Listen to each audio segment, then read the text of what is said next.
Lalu berkatalah orang-orang Efraim kepada Gideon, "Apa macam perbuatanmu ini terhadap kami? Mengapa engkau tidak memanggil kami ketika engkau pergi berperang melawan orang Midian?" Lalu mereka menyesali dia dengan sangat. Jawabnya kepada mereka, "Apa perbuatanku dalam hal ini jika dibandingkan dengan kamu? Bukankah pemetikan susulan oleh suku Efraim lebih baik hasilnya dari panen buah anggur kaum Abiezer? Allah telah menyerahkan kedua raja Midian itu, yakni Oreb dan Zeeb, ke dalam tanganmu. Apa yang telah dapat kucapai jika dibandingkan dengan kamu?" Setelah ia berkata demikian, maka redalah marah mereka terhadap dia. Ketika Gideon sampai ke sungai Yordan, menyeberanglah ia dan ke-300 orang yang bersama-sama dengan dia. Meskipun masih lelah, namun mengejar juga.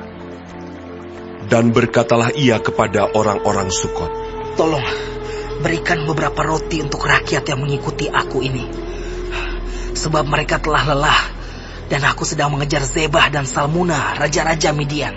Tetapi jawab para pemuka di Sukot itu, "Sudahkah Zebah dan Salmuna itu ada dalam tanganmu, sehingga kami harus memberikan roti kepada tentaramu?" Lalu kata Gideon, "Kalau begitu, apabila Tuhan menyerahkan Zebah dan Salmuna ke dalam tanganku, aku akan menggaruk tubuhmu dengan duri padang gurun dan onak." Maka berjalanlah ia dari sana ke Penuel, dan berkata demikian juga kepada orang-orang Penuel. Tetapi orang-orang ini pun menjawabnya seperti orang-orang Sukot. Lalu berkatalah ia juga kepada orang-orang Penuel, "Apabila aku kembali dengan selamat, maka aku akan merobohkan menara ini." Sementara itu Zebah dan Salmuna ada di Karkor bersama-sama dengan tentara mereka. Kira-kira 15.000 orang banyaknya, yakni semua orang yang masih tinggal hidup dari seluruh tentara orang-orang dari sebelah timur. Banyaknya yang tewas, ada 120.000 orang yang bersenjatakan pedang. Gideon maju melalui jalan orang-orang yang diam di dalam kemah di sebelah timur Nobah dan Yokbeha, lalu memukul kalah tentara itu ketika tentara itu menyangka dirinya aman. Zebah dan Salmuna melarikan diri, tetapi Gideon mengejar mereka dan menawan kedua raja Midian itu, yakni Zebah dan Salmuna, sedang seluruh tentara itu dicerai-beraikan. Kemudian kembalilah Gideon bin Yoas dari peperangan dengan melalui pendakian Heres. Ditangkapnyalah seorang muda dari penduduk Sukot. Setelah ditanyai, orang itu menuliskan nama para pemuka dan para tua-tua di Sukot untuk Gideon, 77 orang banyaknya. Lalu pergilah Gideon kepada orang-orang Sukot sambil berkata, "Inilah Zebah dan Salmuna, yang karenanya kamu telah mencela aku dengan berkata, 'Sudahkah Zebah dan Salmuna itu ada dalam tanganmu, sehingga kami harus memberikan roti kepada orang-orangmu yang lelah itu?' Lalu ia mengumpulkan para tua-tua kota itu. Ia mengambil duri padang gurun dan onak, dan menghajar orang-orang Sukot dengan itu. Juga menara Penuel dirobohkannya, dan dibunuhnya orang-orang kota itu. Kemudian bertanyalah ia kepada Zebah dan Salmuna, "Di manakah orang-orang yang telah kamu bunuh di Tabor itu?" Jawab mereka, "Mereka itu serupa dengan engkau. Sikap mereka masing-masing seperti anak raja." Lalu kata Gideon, "Saudara-saudarakulah itu, anak-anak ibuku. Demi Tuhan yang hidup, seandainya kamu membiarkan mereka hidup, aku tidak akan membunuh kamu." Katanya kepada Yeter, anak sulungnya, "Bangunlah, bunuhlah mereka." Tetapi orang muda itu tidak menghunus pedangnya, karena ia takut, sebab ia masih muda. Lalu kata Zebah dan Salmuna, "Bangunlah engkau sendiri, dan paranglah kami. Sebab seperti orangnya, demikian pula kekuatannya." Maka bangunlah Gideon, dibunuhnya Zebah dan Salmuna. Kemudian diambilnya bulan-bulanan yang ada pada leher unta mereka.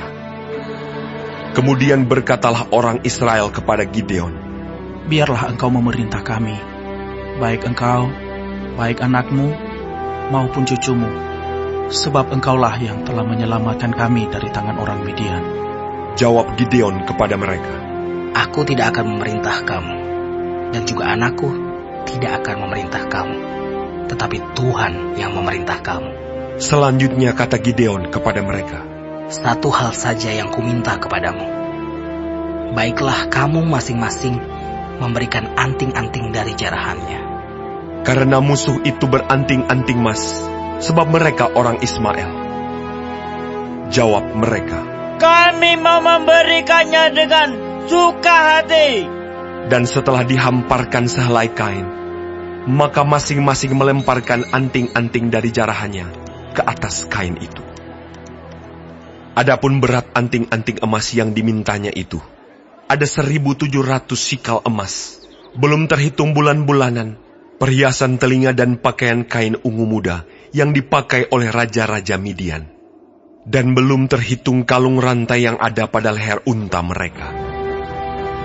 Kemudian Gideon membuat efod dari semuanya itu, dan menempatkannya di kotanya, di Ofra. Di sanalah orang Israel berlaku serong dengan menyembah efod itu. Inilah yang menjadi jerat bagi Gideon dan seisi rumahnya. Demikianlah orang Midian tunduk kepada orang Israel, dan tidak dapat menegakkan kepalanya lagi. Maka amanlah negeri itu 40 tahun lamanya pada zaman Gideon. Lalu Yerubbaal bin Yoas pergilah dan diam di rumahnya sendiri. Gideon mempunyai 70 anak laki-laki, semuanya anak kandungnya, sebab ia beristri banyak. Juga gundiknya yang tinggal di Sikhem melahirkan seorang anak laki-laki baginya. Lalu ia memberikan nama Abimelek kepada anak itu. Gideon bin Yoas mati pada waktu rambutnya telah putih, lalu dikuburkan dalam kubur Yoas ayahnya di Ofra, kota orang Abiezer. Setelah Gideon mati, kembalilah orang Israel berjalan serong dengan mengikuti para Baal dan membuat Baal Berit menjadi Allah mereka. Orang Israel tidak ingat kepada Tuhan Allah mereka yang telah melepaskan mereka dari tangan semua musuhnya di sekelilingnya.